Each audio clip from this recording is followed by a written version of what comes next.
Jo crec que les associacions tenen un paper molt important a complir dins de la vida social, de la vida política de les comunitats denses en sentit ample, no?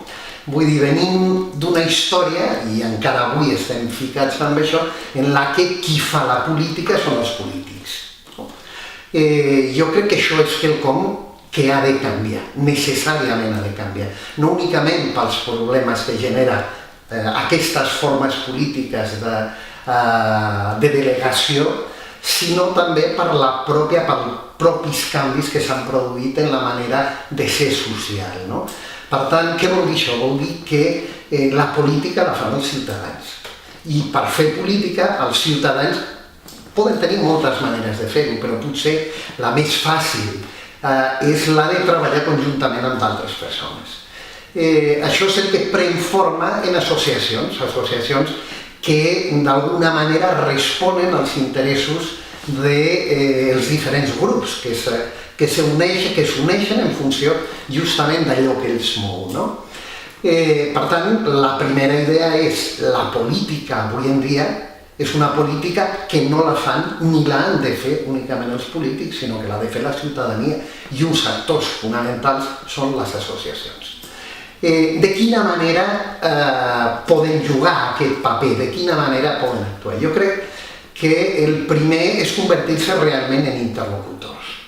Què vol dir ser interlocutor? Vol dir tenir capacitat per parlar amb l'altre, en aquest cas amb els que lideren la política entesa en el sentit que dèiem abans, de tu a tu.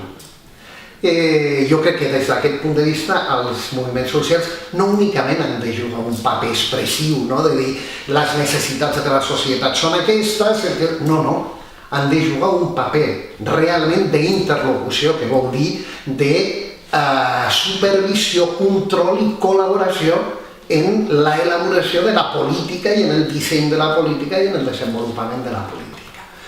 Què vol dir o com es fa aquest paper d'interlocució? Jo crec que hi ha una manera claríssima, que és, com deia, tenir força, i per tenir força hem d'estar organitzats.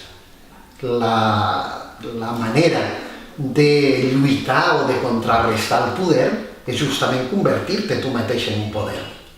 És evident que si les associacions són capaces de treballar conjuntament, són capaces de fer totes les negociacions necessàries per poder plantejar objectius que siguin abastables, que siguin viables, que apostin per la millora de la vida a les ciutats, aquesta és la manera de poder establir una interlocució amb els poders, diguéssim, fàctics, no?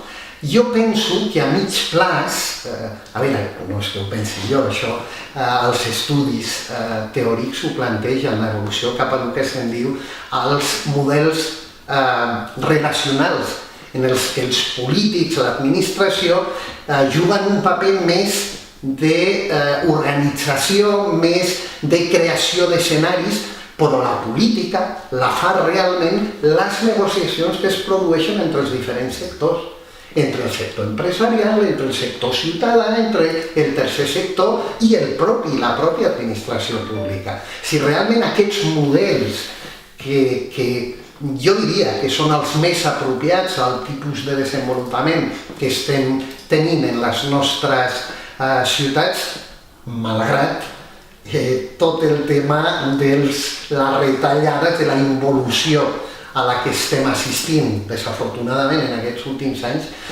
malgrat tot això, seguim pensant que aquest model, un model igualitari, horitzontal i no vertical, és el model, si més no, desitjable. En aquest model, l'organització associativa de la ciutadania, i no únicament l'associativa, tot el que són els grups informals i tota aquesta, que també és una altra manera de funcionar, grups que es creen puntual i conjunturalment per defendre determinades problemàtiques concretes. Jo crec que tot aquest moviment, tota aquesta mena de mobilització ciutadana organitzada i no organitzada és la que realment pot participar en la creació d'aquest model relacional. Un model molt complex. Jo soc molt optimista quan miro a la societat, malgrat que els números i la realitat siguin duríssimes. Quan dic que soc optimista em refereixo sobretot a que, des del meu punt de vista, la societat estem buscant. Ho comentàvem abans, no? El model d'associacionisme és un model antic. Ara hi ha noves formes de relació que poden passar o no per formes jurídiques. Però sigui com sigui, jo dic, la societat està buscant maneres d'autogovernar-se, maneres d'autoconduir-se i en les negociacions que tot això suposa. El 15M va ser una prova, les marees són una altra prova.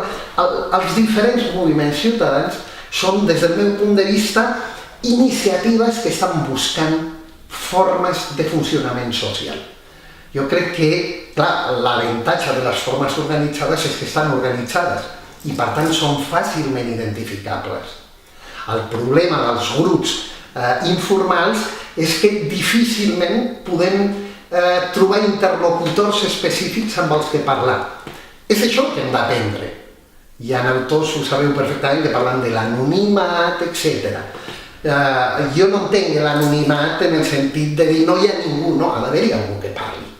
Que aquesta persona pot anar canviant? Bueno, però en tot cas sí que ha d'haver-hi, no? Bé, de qualsevol manera el que vull dir és la funció política, la funció social de l'associacionisme, de les formes de reunió que tracten de lluitar per millorar la vida quotidiana de les comunitats, juguen un paper fonamental, tal com he dit. I en aquest sentit jo crec que tot el que sigui accions que ajudin a formar, accions que ajudin a mobilitzar, accions que ajudin a prendre consciència del que podem fer si ens ajuntem tots. Tot això no pot anar res més que a favor de fer una vida social més rica, més plena i d'ajudar les persones a desenvolupar-nos millor i en millors condicions.